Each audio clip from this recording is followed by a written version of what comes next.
Привет еще раз, ютуберы. Значит, вот удалось мне при помощи бересты разжечь этот костер. Ну, какие мои первые отзывы? Ну, во-первых, горит пламя в основном здесь, возле стенки. Вот, это первое. Второе, если бы не береста, вот эти сырые дрова, то есть ночью был дождь, я бы костра бы вообще бы не увидел. Вот. Очень плохо реагирует на добавление дров. То есть дрова добавляешь, костер тухнет.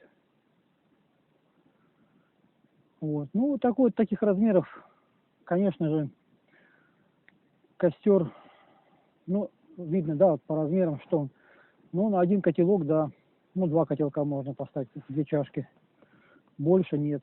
С направлением ветра я более-менее угадал, то есть по дыму вы видите, куда ветер идет. Ну, чуть-чуть можно было по диагонали сделать, туда вот, в мою сторону. Вот.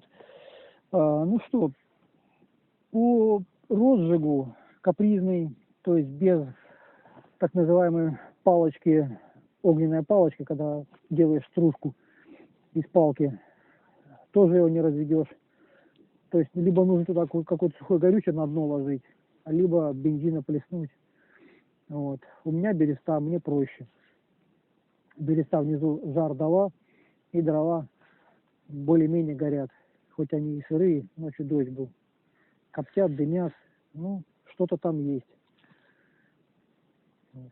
Не было бы ветра, может, он получше бы работал, а может быть и похуже, не знаю. Вообще-то ведь костер рассчитан на то, чтобы, ух ты, на то, чтобы готовить как раз-то вот ветреную погоду. Ну, это мой первый вариант, первый способ использования вот такого костра, траншеи. Не совсем удачный, конечно. Ну, посмотрим, будем тренироваться, будем учиться. Вот.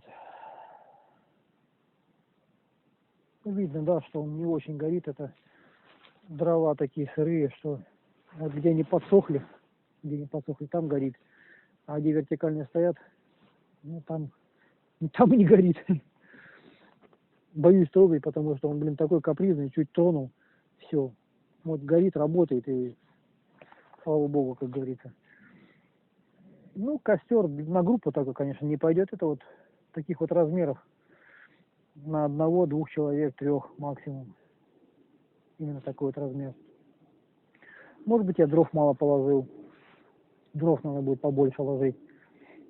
Ну, короче, капризно. Он и считается, вот я в интернете сколько посмотрел, он считается как трудный костер. Трудный для изготовления. Для слежки за ним. Ну, где-то в поле, если сильный ветер, то будешь делать такой. Вот. Ну, на этом все, в принципе. Вы посмотрели, как он работает. То есть вот сейчас вот он выходит на такой вот рабочий режим. Вот уже водичка у меня закипела. Я чаек буду делать. Ну, в принципе, все. На этом все. Всем спасибо за внимание, кто уделил мне внимание моему видео. Спасибо. Вот водичка у меня закипела. Значит, использую я, как обычно, вот чашечка у меня стоит на шампурах. Вот на такой вот, ну, как обычно, на котелок палку вставил туда снизу. Вот. Короче, такой костер надо готовить только с сухими дровами. На мокрые дрова он реагирует очень-очень плохо. Вы скажете, что да любой костер реагирует плохо на сырые дрова. Ну, вот такие вот костры, где доступ ты подрегулировать не имеешь возможности, он как бы своей жизнью там живет внизу. Ты ну, очень капризный, по крайней мере, пока. Ну, вот с мокрыми дровами вот так вот. Буду дальше использовать, я дальнейшие свои отзывы буду говорить об этом костре. На этом все. Всем спасибо за внимание, всем удачи и пока.